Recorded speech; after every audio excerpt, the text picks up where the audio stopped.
Hi everyone, it's great to see you. I'm Lorna and today we're going to read a story. Today we're reading The Gruffalo's Child by Julia Donaldson and illustrated by Axel Scheffler. The Gruffalo said that no Gruffalo should ever set foot in the deep, dark wood. Why not? Why not? Because if you do, the big bad mouse will be after you. I met him once, said the Gruffalo. I met him a long, long time ago. What does he look like? Tell us, Dad. Is he terribly big and terribly bad?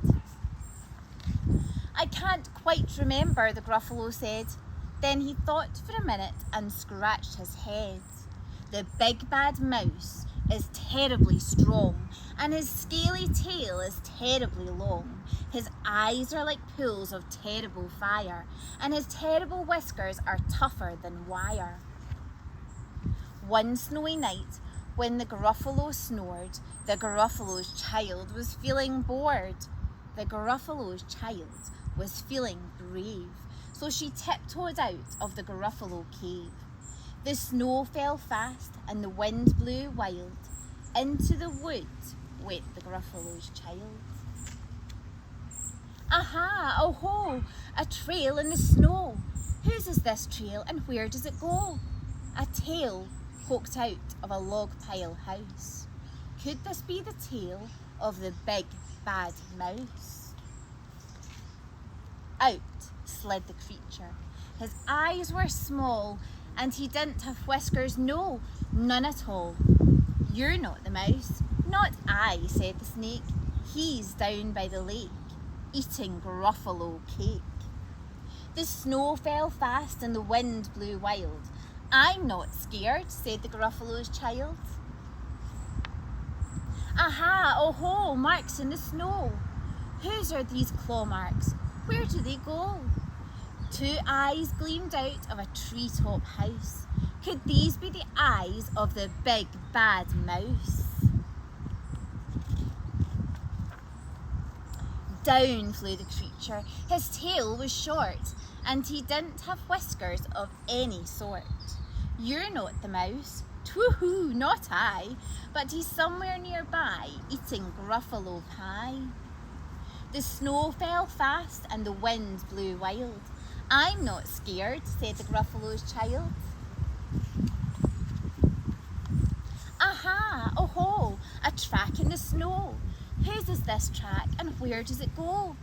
Whiskers at last, and an underground house. Could this be the home of the big bad mouse?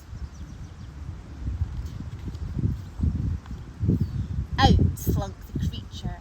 His eyes weren't fiery, his tail wasn't scaly, his whiskers weren't wiry. You're not the mouse. Oh no, not me.